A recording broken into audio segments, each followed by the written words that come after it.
उर्दू सफ़ा को सब्सक्राइब कीजिए और आने वाली हर नई वीडियो के लिए घंटी दबाइए।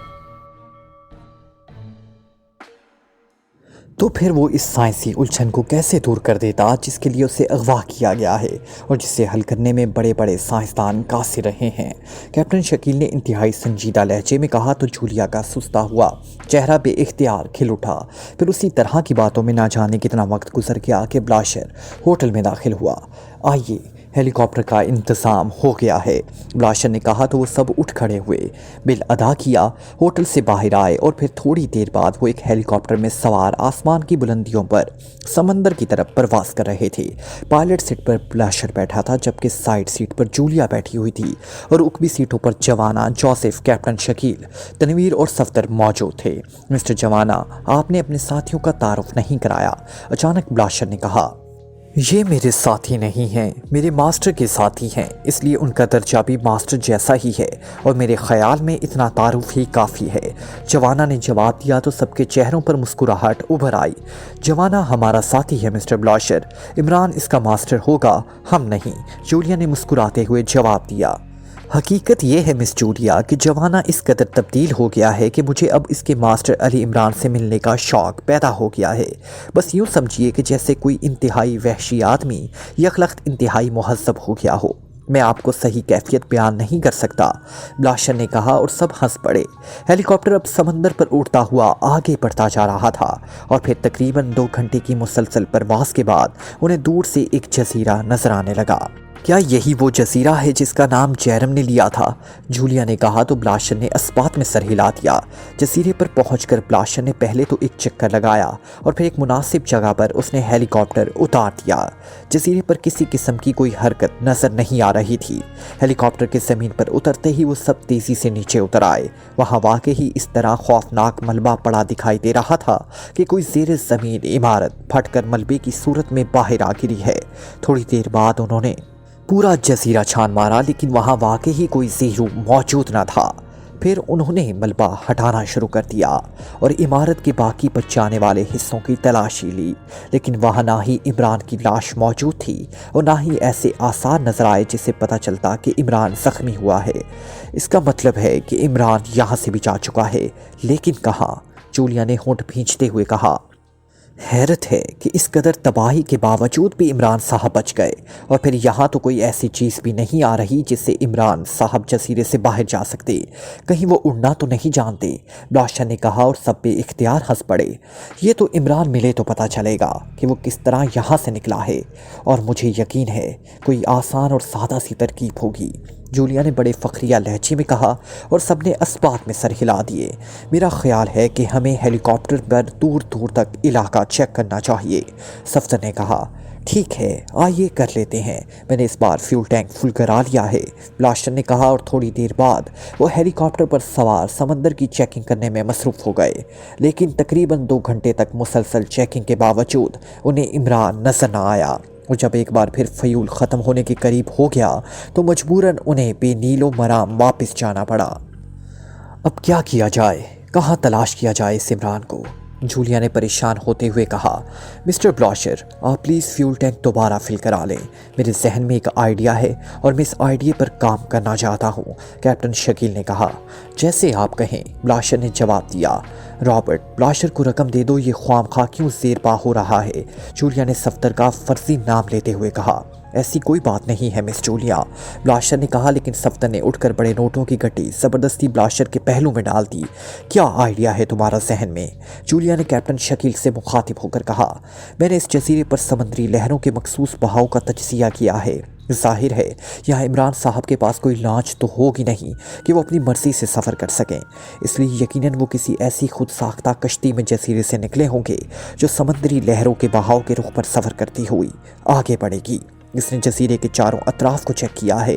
3 अतराफ़ में हमने बहुत दूर तक चेकिंग की क्योंकि इन अतराफ़ में छोटे बड़े जजीरे भी मौजूद हैं, लेकिन जनूबी सिमत में हम थोड़ी ही दूर गए हैं क्योंकि इधर नज़दीक कोई जजीरा नहीं है। ہو سکتا ہے کہ عمران صاحب جنوبی سمت ہی گئے ہوں، اس لیے اب میں جنوبی سمت کو دور تک چیک کرنا چاہتا ہوں۔ مجھے یقین ہے کہ عمران صاحب کا کوئی نہ کوئی کلو ہم حاصل کر لیں گے، کیپٹن شکیل نے جواب دیتے ہوئے کہا۔ جنوبی سمت میں تقریباً 150 بحری میلوں تک کوئی جزیرہ نہیں ہے، اور پھر اس طرف سمندر خاصا طوفانی ہے، اس لیے ادھر اگر عمران صاحب گئے ہوں گے تو اب میں کیا کہوں، کچھ بھی ہو سکتا ہے، بلاشر نے کہا۔ بہرحال چیکنگ کرنے میں تو کوئی حرج نہیں ہے، کیپٹن شکیل نے کہا، اور سب نے اس بات میں سر ہلا دیے۔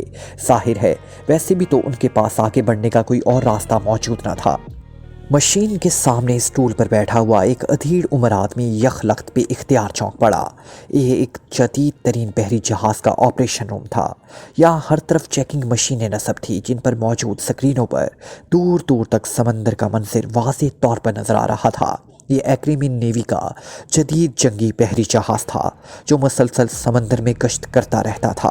اس ادھیڑ عمر آدمی نے تیزی سے ہاتھ بڑھا کر مشین پر لگی ہوئی ایک نوب کو گھمانا شروع کر دیا، اور مشین کے درمیان لگی ہوئی سکرینوں پر سے ایک پر نظر آنے والا منظر تیزی سے بڑا ہونا شروع ہو گیا۔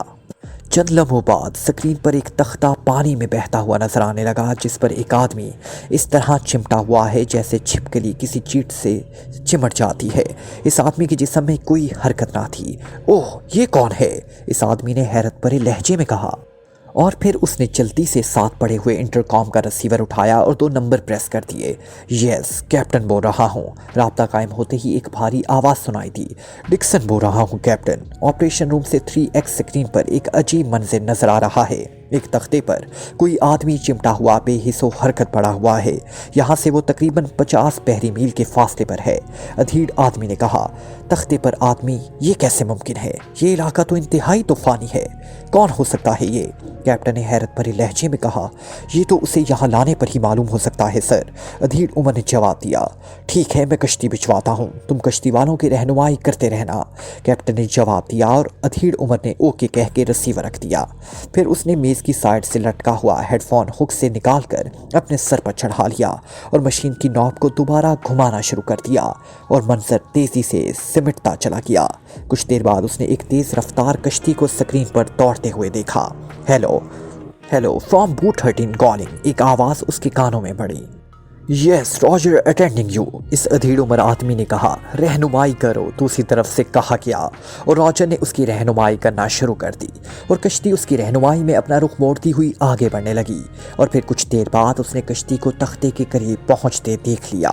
تختے کو پہلا ہک کیا گیا، اور پھر اسے کشتی کے قریب لے آ کر کشتی میں موجود افراد نے تختے پر پڑے ہوئے آدمی کو اٹھا کر کشتی میں ڈالا اور تختے کو ہک سے آزاد کر لیا۔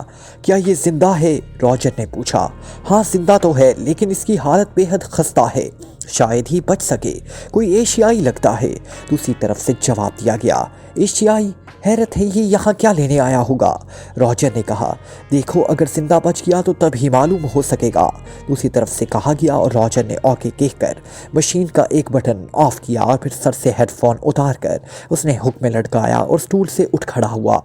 تھوڑی دیر بعد وہ عرشے پر پہنچ چکا تھا۔ جہاز پر اس دوران تقریباً سب کو اس آدمی کے بارے میں معلوم ہو گیا تھا، اور وہ سب حیرت سے ایک دوسرے سے پوچھ رہے تھے کہ یہ آدمی کون ہو سکتا ہے، لیکن ظاہر ہے کسی کو بھی اس سوال کے جواب کا علم نہ تھا۔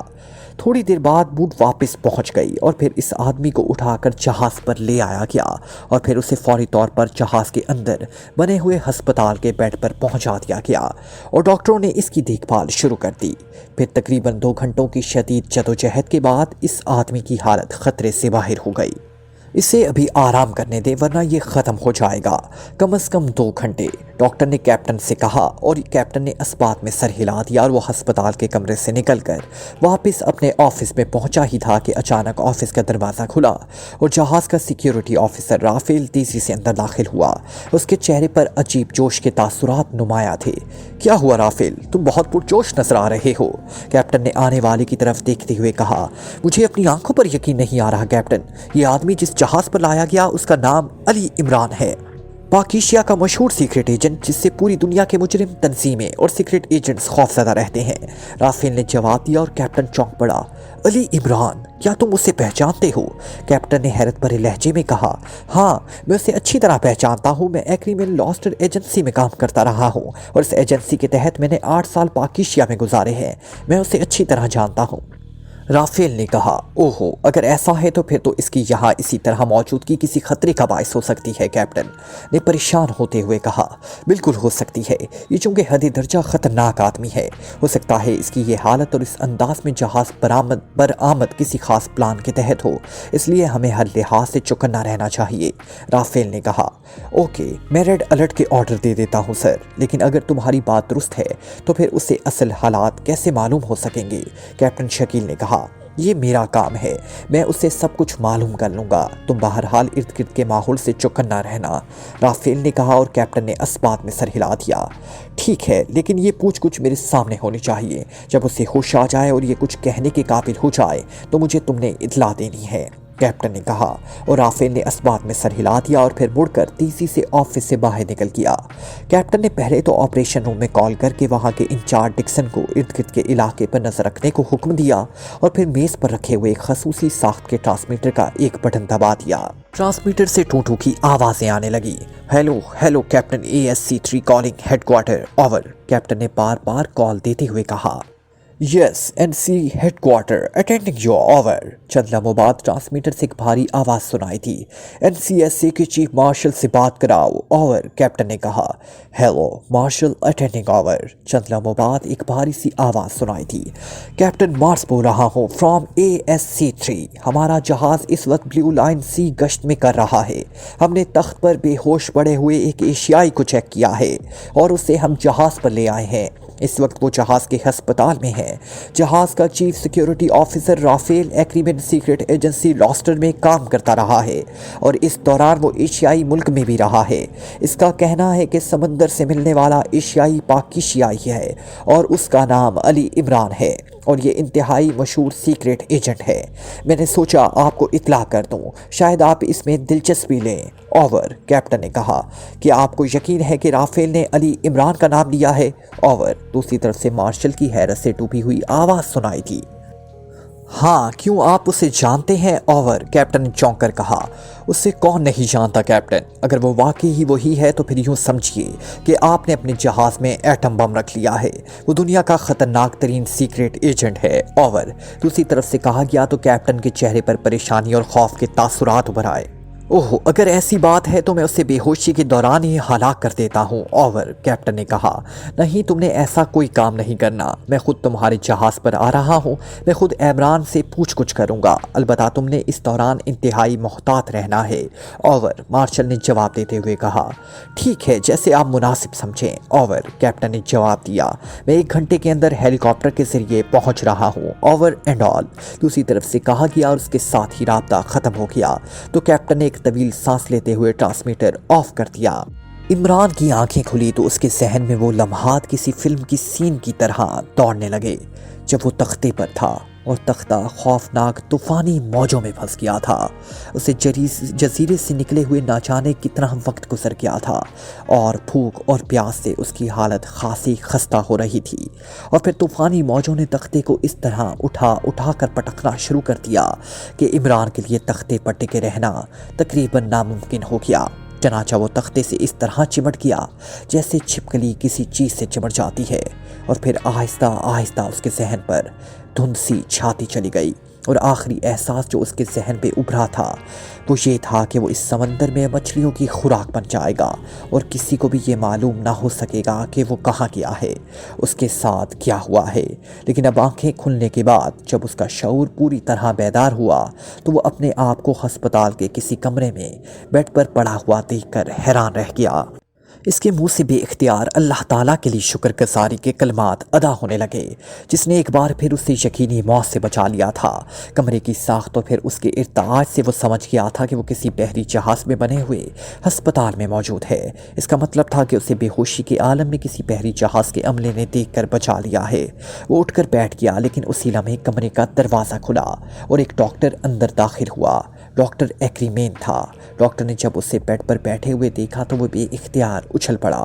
آپ کو ہوش آ گیا ہے جناب، آپ واقعی بے حد خوش قسمت آدمی ہیں کہ ایک یقینی موت سے بچ گئے، ڈاکٹر نے مسرت بھرے لہجے میں کہا، اور پھر اس نے عمران کو دوبارہ بیڈ پر لٹا کر اس کا معائنہ کرنا شروع کر دیا۔ شکریہ ڈاکٹر، لیکن کیا یہ ایکریمین جہاز ہے؟ عمران نے مسکراتے ہوئے پوچھا۔ جی ہاں، یہ ایکریمین کشتی جہاز ہے۔ ASC-3 آپریشن روم کی سکرین پر آپ کو 50 بحری میل دور ایک تختے سے چمٹے ہوئے دیکھا گیا تو ایک بوٹ بھیجی گئی اور آپ کو یہاں جہاز پر لایا گیا۔ آپ کی حالت بے حد خستہ تھی، ہم تو آپ کو دیکھ کر نا امید ہو گئے تھے، لیکن آپ کی قوت مدافعت واقعی حیرت انگیز ہے۔ جیسے ہی آپ کا علاج شروع کیا گیا تو آپ کی حالت سنبھلتی چلی گئی اور اب آپ بالکل ٹھیک ہیں۔ ویسے کیا آپ واقعی انتہائی خطرناک سیکرٹ ایجنٹ ہیں؟ ڈاکٹر نے کہا تو عمران بے اختیار چونک پڑا۔ Secret agent? کیا مطلب؟ میں سمجھا نہیں آپ کی بات، عمران نے کہا تو ڈاکٹر مسکرا دیا۔ جہاز کے چیف سیکیورٹی آفیسر رافیل کا کہنا ہے کہ آپ کا نام علی عمران ہے اور آپ پاکیشیائی ہیں اور دنیا کے انتہائی خطرناک سیکرٹ ایجنٹ ہے۔ رافیل ایک ایکریمین سیکرٹ ایجنسی میں کام کرتا رہا ہے اور اس سلسلے میں وہ کئی سالوں تک پاکیشیا میں رہا ہے۔ پھر ایکریمین نیوی کی اسپیشل سیکرٹ ایجنسی کا چیف مارشل بھی خصوصی طور پر آپ سے پوچھ گچھ کے لیے جہاز پر آیا ہے۔ اب جب بھی جا کر انہیں آپ کے ہوش میں آنے کے متعلق بتاؤں گا تو وہ یہاں آ جائیں گے، لیکن آپ کے چہرے کی معصومیت و سادگی تو بتا رہی ہے کہ آپ بے حد سیدھے سادے آدمی ہیں، ڈاکٹر نے کہا۔ اس تعریف کا شکریہ ڈاکٹر، عمران نے مسکراتے ہوئے کہا۔ میرا نام ڈاکٹر مائیکل ہے، ڈاکٹر نے مسکراتے ہوئے کہا۔ ڈاکٹر مائیکل، یہ تو ٹھیک ہے کہ میں پاکیشیائی ہوں، لیکن یہ بات غلط ہے کہ میں خطرناک سیکرٹ ایجنٹ ہوں۔ البتہ یہ بات درست ہے کہ میں پاکیشیا سیکرٹ سروس کے لیے کام کرتا رہتا ہوں۔ کیا آپ میرا ایک کام کریں گے؟ عمران نے کہا۔ کون سا کام؟ ڈاکٹر نے چونک کر کہا۔ رافیل اور مارشل کو میرے ہوش میں آنے کی اطلاع دینے سے پہلے آپ مجھے ایک لانگ رینج ٹرانسمیٹر مہیا کر سکتے ہیں، یہ آپ کا مجھ پر احسان ہوگا، عمران نے کہا۔ سوری مسٹر عمران، ایسا ممکن ہی نہیں ہے کیونکہ یہاں لانگ رینج ٹرانسمیٹر رافیل کے پاس ہی ہے یا آپریشن روم میں ہے، اس لیے اگر میں چاہوں بھی صحیح تو بھی آپ کی فرمائش پوری نہیں کر سکتا، ڈاکٹر نے جواب دیا اور عمران نے بھی اختیار ایک طویل سانس لیا۔ ٹھیک ہے، شکریہ، عمران نے کہا تو ڈاکٹر تیزی سے مڑا اور کمرے سے باہر نکل گیا۔ عمران دراصل چاہتا تھا کہ اپنے ساتھیوں سے رابطہ کر کے انہیں کم از کم اپنے متعلق اطلاع کرتے، لیکن ظاہر ہے ابھی ایسا ممکن نہ تھا۔ بہرحال اسے اطمینان تھا کہ ایکریمین نیوی یا حکام کے ساتھ تو اس کا کوئی جھگڑا نہیں ہے اور نہ ہی وہ ان کے خلاف کسی مشن پر کام کر رہا ہے، اس لیے ظاہر ہے وہ اسے واپس بھجوا دیں گے۔ تھوڑی دیر بعد دروازہ کھلا اور 2 آدمی اندر داخل ہوئے اور ان میں سے جو آدمی آگے تھا اسے دیکھ کر عمران بے اختیار مسکرا دیا کیونکہ وہ اسے اچھی طرح جانتا تھا۔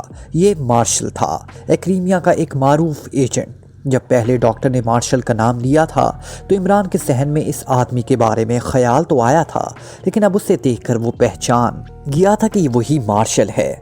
ہیلو علی عمران، تم کم از کم مجھے تو اچھی طرح پہچانتے ہوگے، نئی زندگی مبارک ہو، مارشل نے آگے بڑھتے ہوئے مسکرا کر کہا۔ اوہ، تو تم ہو مارشل، مبارک بات کا شکریہ۔ ویسے جب ڈاکٹر نے میرے سامنے مارشل کا نام لیا تو میں حقیقتاً بے حد خوفزدہ سا ہو گیا تھا کہ میرے تصور میں بڑی بڑی مونچھیں، لمبا سا خاکی کوٹ، سر پر پی کیپ اور ہاتھ میں موٹا سا ڈنڈا بردار آ گیا تھا۔ عمران نے بیڈ سے اترتے ہوئے کہا تو مارشل بے اختیار ہنس پڑا۔ یہ رافیل ہے، اس جہاز کا سیکیورٹی آفیسر، اس نے تمہیں پہچانا تھا، مارشل نے بڑے گرم جوشانہ انداز میں مصافحہ کرتے ہوئے کہا اور پھر رافیل نے بھی مصافحہ کیا۔ میرا خیال ہے کہ یہاں کی بجائے میرے آفس میں بیٹھ کر اطمینان سے بات چیت کریں، کیا تم چل سکتے ہو؟ مارشل نے کہا۔ پانی پر چلنا تو ابھی تک نہیں آیا، البتہ جہاز پر تو چل سکتا ہوں، عمران نے جواب دیا اور مارشل ایک بار پھر ہنس پڑا اور پھر تھوڑی دیر بعد ایک آفس نما کمرے میں پہنچ گئے۔ وہاں جہاز کا کیپٹن بھی موجود تھا اور مارشل نے کیپٹن سے بھی عمران کا تعارف کرایا۔ کیا آپ مجھے پانی پلوا سکتے ہیں؟ نہ جانے کتنے گھنٹوں سے میں نے پانی نہیں پیا، عمران نے کہا تو کیپٹن نے انٹرکام کا ریسیور اٹھا کر کسی کو شراب لانے کے لیے کہا۔ ارے پلیز، میں شراب نہیں پیتا، عمران نے اسے روکتے ہوئے کہا تو کیپٹن کے چہرے پر انتہائی حیرت کے تاثرات ابھر آئے، لیکن بہرحال اس نے سادہ پانی لانے کو کہہ دیا اور ساتھ ہی کافی کا بھی آرڈر دے دیا۔ اور پھر تھوڑی دیر بعد پانی اور کافی سرد کر دی گئی۔ عمران نے منرل واٹر کی پوری بوتل حلق سے اتار لی اور پھر اطمینان کا ایک طویل سانس لیا۔ وہ ڈاکٹروں نے اسے گلوکوز لگا کر اس کے جسم میں پانی کی کمی کسی حد تک ختم کر دی تھی، لیکن اس کے باوجود پانی پینے سے عمران کو بڑا سکون محسوس ہو رہا تھا۔ کیا اب تم ہمیں تفصیل سے بتاؤ گے کہ تمہیں اس طرح تختے پر کیسے سمندر میں بھٹک رہے تھے؟ کیا مشن تھا تمہارا؟ مارشل نے انتہائی سنجیدہ لہجے میں کہا۔ مشن زندگی بچانا تھا میرا، اور تختہ ایک ویران جزیرے سے ہاتھ لگ گیا تھا۔ عمران نے مسکراتے ہوئے کہا، دیکھو عمران، مجھے معلوم ہے کہ تم کون ہو اور کیا حیثیت رکھتے ہو، اور یہ بھی ہمیں معلوم ہے کہ تم پاکیزیہ سے یہاں صرف اس لیے نہیں آئے ہوگے کہ تختے پر لیٹ کر اسی طرح سمندر کی سیر کرو۔ ظاہر ہے تمہارے اس طرح ملنے پر ہمارے ذہنوں میں بے شمار سوالات پیدا ہو گئے ہیں، اور ان سوالات کی وجہ سے مجھے اپنی تمام مصروفیات ترک کر کے خود یہاں آنا پڑا ہے۔ رافیل نے تمہیں پہچان لیا تھا، اس لیے کیپٹن نے ایکریمین نیوی ہیڈ کوارٹر میں تمہاری جہاز پر آمد کی اطلاع دے دی ہے۔ اس طرح یہ اطلاع ایکریمیا کے اعلیٰ حکام تک پہنچ چکی ہے، اور وہ سب اس طرح اچانک تمہاری جہاز پر آمد پر پریشان ہیں، اور مجھے واپس جا کر انہیں مطمئن کرنا ہوگا۔ اس لیے پلیز تم مجھے سب کچھ بتا دو، مارشل نے انتہائی سنجیدہ لہجے میں کہا۔ ایک تنظیم ہے VIP، دوسری تنظیم ہے اولڈ فورٹ، اور تیسری تنظیم ہے کارگن۔ کیا تم ان تنظیموں کے بارے میں کچھ جانتے ہو؟ عمران نے کہا تو مارشل بے اختیار چونک پڑا۔ VIP کے بارے میں تو سنا ہوا ہے کہ یہ بین الاقوامی سطح کی تنظیم ہے اور سائنسی ایجادات اور انتہائی جدید ترین اسلحے کو ڈیل کرتی ہے، لیکن باقی دو کے بارے میں مجھے کچھ معلوم نہیں ہے۔ مگر تمہارا ان سے کیا تعلق ہے؟ مارشل نے حیرت بھرے لہجے میں کہا۔ اس دوران رافیل نے کافی تیار کی اور اس نے ایک پیالی عمران کے سامنے، ایک مارشل اور ایک کیپٹن کے سامنے رکھ کر ایک پیالی اپنے سامنے رکھ لی۔ شکریہ، عمران نے کہا، اور پیالی اٹھا کر اس نے کافی کا گھونٹ لیا اور پھر پیالی میز پر رکھ دی۔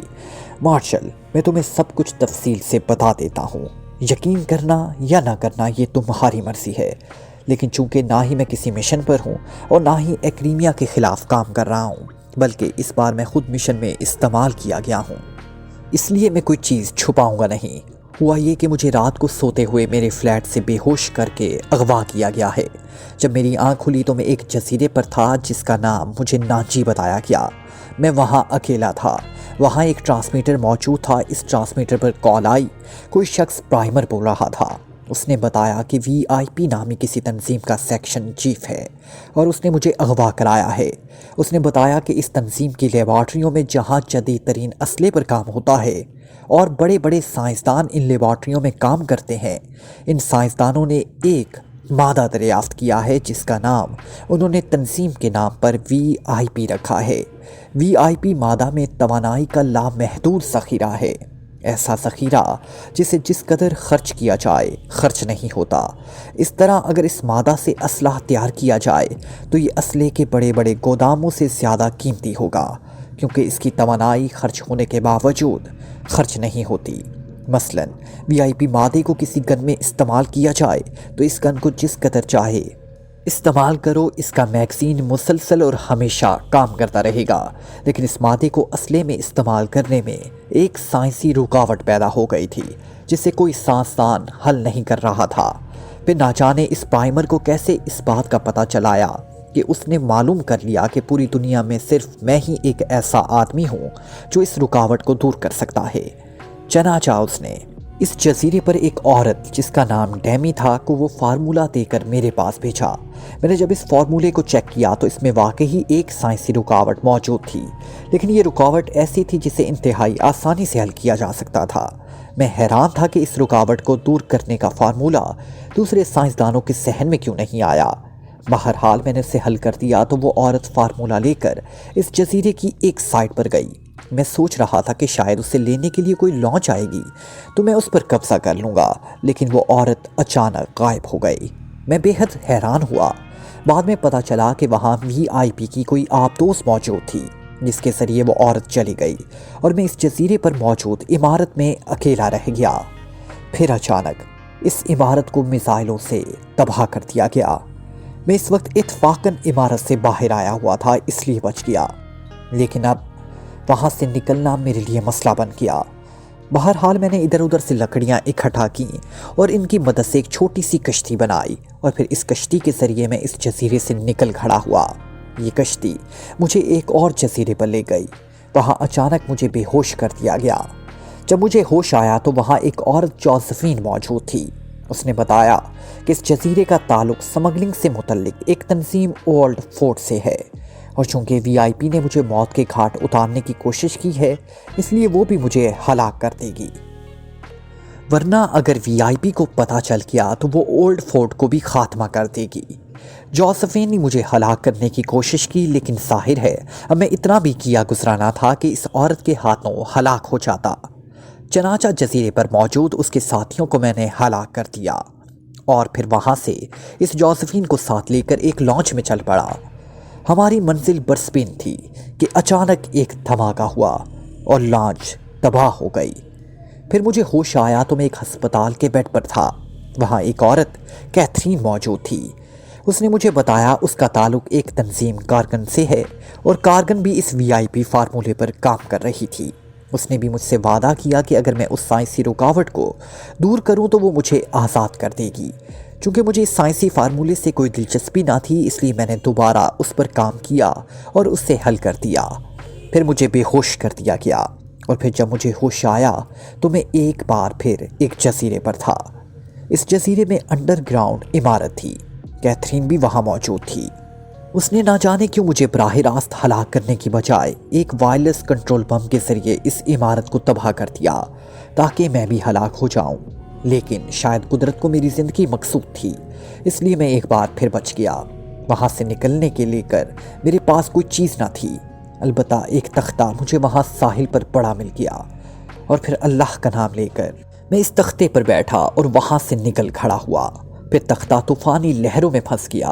मैं तख्ते से चिमट गया और फिर मुझे होश ना रहा।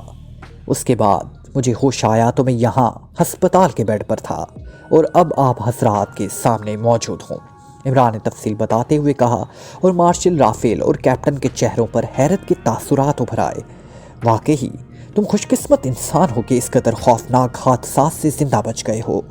बहरहाल जो कुछ तुमने बताया है मैं उसकी तहकीकात कराऊंगा, उसके बाद तुम्हें वापस जाने की इजाज़त दे दी जाएगी। मार्शल ने उठते हुए कहा, ये तो हो सकता है कि आप मेरी ट्रांसमीटर पर मेरे साथियों से बात करवा दें, वो मेरी गुमशुदगी पर बेहद परेशान होंगे। इमरान ने कहा, सॉरी इमरान, जब तक ये सारी बातें कन्फर्म नहीं होंगी इस वक्त तक ऐसा मुमकिन नहीं। तुम फिक्र ना करो, हम सिर्फ चंद घंटों में ये सब कुछ कन्फर्म कर लेंगे, तब तक तुम आराम करो। मार्शल ने कहा तो इमरान ने इस्बात में सर हिला दिया। कैप्टन और राफेल, आप दोनों इमरान साहब के आराम का ख्याल रखेंगे। मार्शल ने राफेल और कैप्टन से कहा और इन दोनों ने इस्बात में सर हिला दिए। आइए इमरान साहब, मैं आपको एक कमरे में ले चलूं ताकि आप वहां आराम कर सकें। राफेल ने कहा और इमरान सर हिलाता हुआ उठा और फिर थोड़ी देर बाद वो एक कमरे में मौजूद था। कमरे का दरवाज़ा बाहर से बंद कर दिया गया था। वहाँ बेड भी मौजूद था और कुर्सियाँ भी। इमरान एक कुर्सी पर बैठ गया। उसे अब ज़्यादा फिक्र ना थी क्योंकि वो किसी भी वक्त यहाँ सिचुएशन को कंट्रोल कर सकता था। बहरहाल अब वो महफूज था, इसलिए वो मुतमईन बैठा हुआ था। लेकिन अभी उससे वहाँ बैठे हुए थोड़ी सी देर गुजरी थी कि अचानक कमरे की छत से खटाक की हल्की सी आवाज़ सुनाई दी। उसने चौंक कर ऊपर देखा ही था कि यखलक छत से सुर्ख रंग की गैस का मरगूला सा निकलकर सीधा उसके चेहरे पर आ टकराया और इमरान को यूं महसूस हुआ जैसे वो सुर्ख रंग की धुंध में डूबता चला जा रहा हो। उसने अपने जहन को संभालने की बेहद कोशिश की, लेकिन बेसूद। गैस इस कदर जोरे असर थी कि पलक झपकने में उसके एहसासात फना हो गए। फिर जिस तरह गुप अंधेरे में रोशनी का छोटा सा नुक्ता उभरता है, उस तरह उसके जहन पर भी रोशनी का एक छोटा सा नुक्ता उभरा और फिर ये रोशनी आहिस्ता आहिस्ता फैलती चली गई। आहिस्ता आहिस्ता उसका शऊर जागता चला गया और उसने आंखें खोल दी। आंखें खोलते ही उसने लाशऊरी तौर पर उठने की कोशिश की और दूसरे लम्हे वो उठकर बैठ गया। उसने हैरत से इधर उधर देखा। वो था तो एक आरामदेह अंदाज में सजे हुए बेडरूम में, लेकिन ये वो कमरा ना था जिसमें राफेल उसे छोड़ कर गया था और कमरे में वो मखसूस इर्ताश भी मौजूद ना था जो बहरी जहाज़ के कमरों में महसूस होता है। फर्श पर कालीन बिछा हुआ था और मेज़ के साथ साथ कुर्सियां भी रखी हुई थी। उसने अपने जिस्म को देखा। उसके जिस्म पर आम सी शर्ट और पतलून थी। और उसके जूते भी मौजूद ना थे। बेड के नीचे रबड़ के स्लीपर रखे हुए थे। इमरान तेजी से नीचे उतरा और स्लीपर पहनकर वो कमरे के इकलौते दरवाजे की तरफ बढ़ने लगा कि अचानक खटक की आवाज़ सुनकर इमरान तेजी से मुड़ा। हेलो इमरान, मैं मार्शल बोल रहा हूँ। मैं देख रहा हूँ कि तुम्हें होश आ गया है। मैं तुम्हें बताना चाहता हूँ कि तुम इस वक्त एक ऐसी जगह पर मौजूद हो जहाँ से तुम किसी तौर पर भी हमारी मर्जी के बगैर बाहर ना जा सकोगे। अलबत्ता यहाँ इस इमारत में, जिसे हम ज़ीरो रूम कहते हैं, तुम्हें खाने पीने की हर चीज़ मुहैया कर दी गई है। यहाँ एक लाइब्रेरी भी है जिसमें तुम्हारे मतलब की कुतब और वाफिर तादाद में मौजूद हैं। तुम्हें यहाँ इस वक्त तक रहना होगा जब तक कि हम वीआईपी और कारगन से वीआईपी मादे का फार्मूला हासिल नहीं कर लेते और इन दोनों तंजीमों का खात्मा नहीं कर देते। इसके बाद इस फार्मूले का जायज़ा एक्रीमियन साइंसदान लेंगे। तुम्हें यहाँ इसलिए पाबंद किया जा रहा है कि अगर फार्मूले के सिलसिले में तुम्हारी मदद की ज़रूरत पड़े तो तुमसे मदद हासिल की जा सकती है, और अगर ज़रूरत ना पड़ी तो फिर तुम्हें आज़ाद कर दिया जाएगा। मुझे उम्मीद है कि तुम हमारे साथ मुकम्मल ताउन करोगे। अगर तुम्हें किसी चीज़ की ज़रूरत हो तो सामने अलमारी में एक स्पेशल टाइप का ट्रांसमीटर मौजूद है। तुम उसका बटन ऑन कर देना, तुम्हारी मुझसे बात हो जाएगी और तुम्हें जिस चीज़ की ज़रूरत होगी वो मुहैया कर दी जाएगी। Good bye. मार्शल की आवाज़ सुनाई दी और उसके साथ ही चटक की आवाज़ के साथ ही स्पीकर ऑफ हो गया। इमरान तेज़ी से मुड़ा और इस अलमारी की तरफ बढ़ गया जिसकी निशानदही मार्शल ने की थी। उसने अलमारी खोली। उसमें वाकई ही एक ट्रांसमीटर मौजूद था जो फिक्स्ड फ्रीक्वेंसी का था। इमरान ने इसका बटन ऑन कर दिया। यस, मार्शल बोल रहा हूँ, ओवर। बटन दबने की चंद लम्हों बाद मार्शल की आवाज़ सुनाई दी। इमरान बोल रहा हूँ मार्शल, तुम्हें अच्छी तरह मालूम है कि तुम ये या तुम्हारे आला हुक्काम मुझे मेरी मर्जी के बगैर यहाँ पाबंद नहीं कर सकते। इसलिए तुम्हारी और तुम्हारे आला हुक्काम की बेहतरी इसी में है कि तुम इस कैद खाने का दरवाज़ा खुद ही खोल दो, वरना अगर मैंने उसे तोड़ दिया तो फिर तुम भी जिंदा ना रहोगे और ना ही तुम्हारे आला हुक्काम। ओवर। इमरान ने सख्त लहजे में कहा। नाराज़ होने की ज़रूरत नहीं इमरान, मुझे एहसास है कि तुम्हारे क्या जज्बात होंगे, लेकिन हम तुम्हें कोई तकलीफ़ नहीं पहुंचाना चाहते। हम तो तुम्हारा ताउन चाहते हैं। वैसे इस जगह से तुम किसी सूरत में भी बाहर नहीं जा सकते, इसलिए ये बात जहन से निकाल दो। हम कोशिश कर रहे हैं कि जल्द अज जल्द वो फार्मूला हासिल कर ले, उसके बाद हम खुद तुम्हें आज़ाद कर देंगे। ओवर। मार्शल ने कहा। फिर मुझे एक लॉन्ग रेंज ट्रांसमीटर मुहैया कर दो ताकि मैं अपने साथियों से रब्ता कर लूँ। ओवर। इमरान ने होंठ चबाते हुए कहा। सॉरी इमरान, जब तक हम पूरी तरह मुतमईन ना हो जाएं, इस वक्त तक हमें तुमसे किसी से राब्ते की इजाज़त नहीं दे सकते, क्योंकि इस तरह तुम्हारे साथी भी यहाँ पहुंचकर तुम्हें आज़ाद करा सकते हैं। Over and all. दूसरी तरफ से कहा गया और उसके साथ ही राब्ता ख़त्म हो गया और इमरान ने होंठ भींचते हुए ट्रांसमीटर ऑफ कर दिया। फिर अलमारी बंद करके वो मुड़ा और कमरे के दरवाजे की तरफ बढ़ गया। थोड़ी देर बाद वो इस छोटी सी इमारत के हर हिस्से को चेक कर चुका था। ये इमारत किसी बुलबुले के से अंदाज में तामीर की गई थी। इसमें इसकी सहूलत का हर सामान मुहैया कर दिया गया था। लाइब्रेरी भी मौजूद थी, खाने पीने का सामान और पानी भी वाफिर मिकदार में मौजूद था। बाथरूम में भी ज़रूरत की हर चीज़ मौजूद थी, लेकिन इस इमारत में ना कोई दरवाज़ा था और ना कोई रोशनदान और ना खिड़की। बिजली का निज़ाम भी खुफिया था और हवा भी किसी खुफिया निज़ाम के तहत ही अंदर आ रही थी। इमरान ने एक तवील सांस लिया और फिर वो वापस बेडरूम की तरफ बढ़ गया। वो अब यहाँ से निकलने की कोई तरकीब सोचना चाहता था।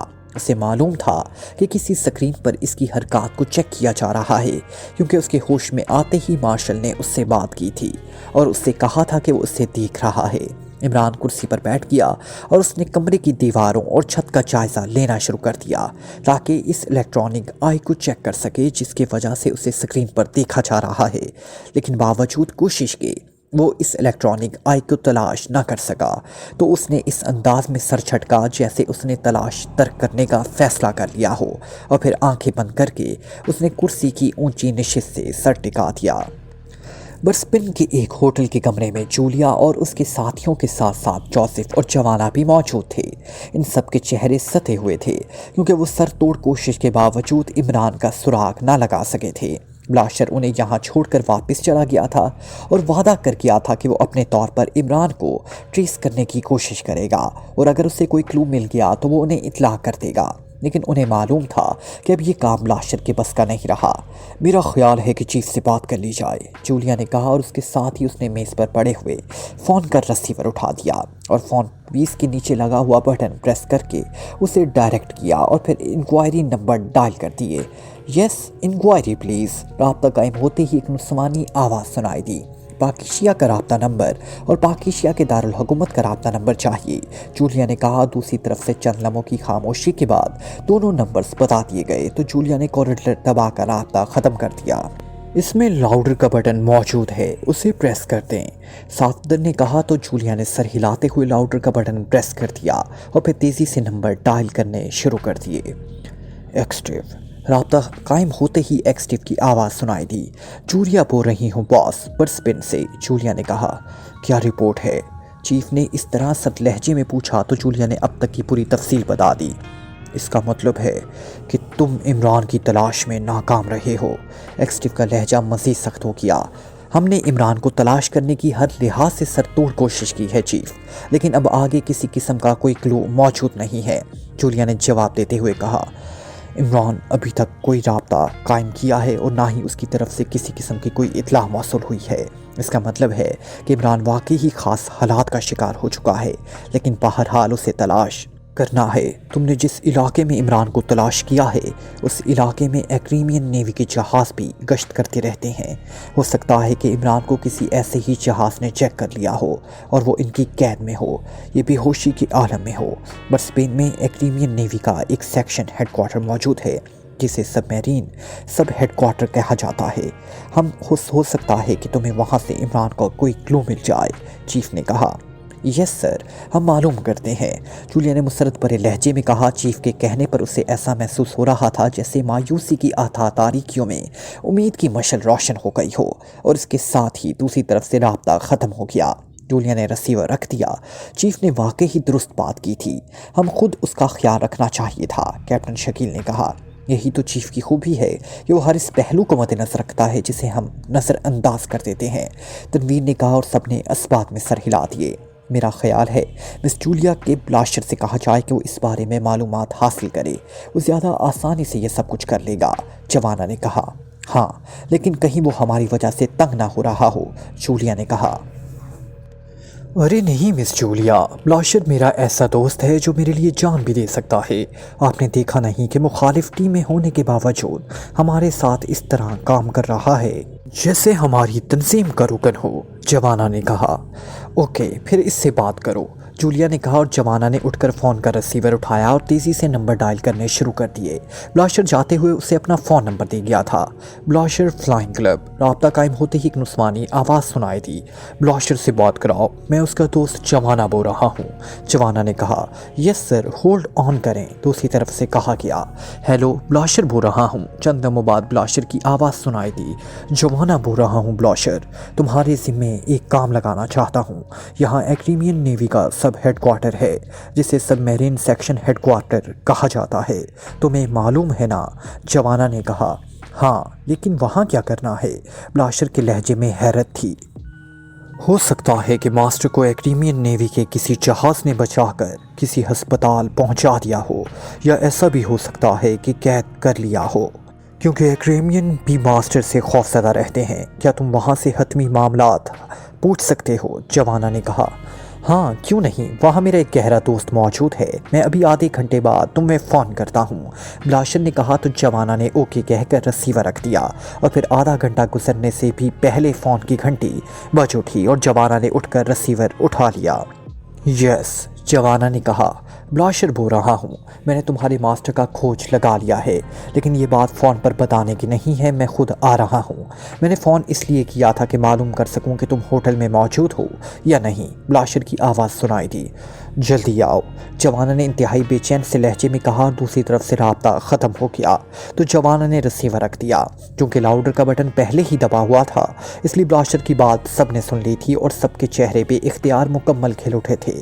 اس کا مطلب ہے کہ چیف کا آئیڈیا درست ثابت ہوا، عمران ایکریمین نیوی کی تحویل میں ہے، صفدر نے کہا، لیکن معاملات کچھ پر اسرار لگ رہے ہیں، ورنہ ایک تو بلاشر इस कदर मोहतात ना होता कि फ़ोन पर बात करने से भी गुरेज करता, और दूसरा इमरान साहब भी आसानी से वहाँ से फ़ोन या ट्रांसमीटर पर राब्ता ज़रूर करते। कैप्टन शकील ने कहा, और सबके खिले हुए चेहरे उसकी बात सुनकर एक बार फिर सुत हो गए। जोसेफ, तुम मुसलसल खामोश हो, क्या बात है? जवाना ने अचानक जोसेफ से मुखातिब होकर कहा, जो खामोश बैठा हुआ था। उसके चेहरे पर पथरीली संजीदगी तारी नजर आ रही थी।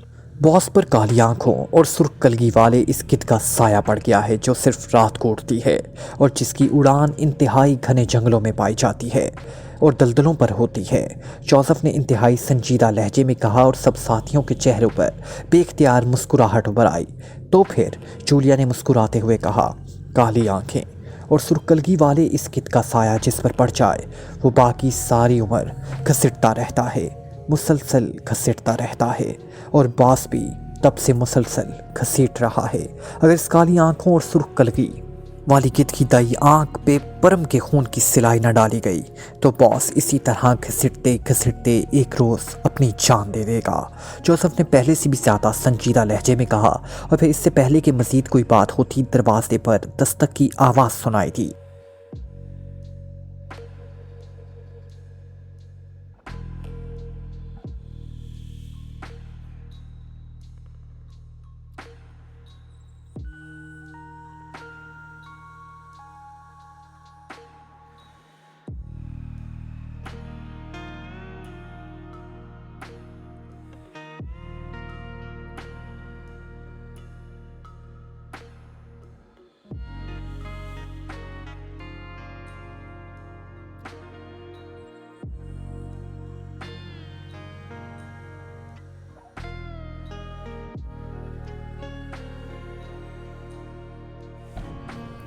Like, comment, share, press the bell icon.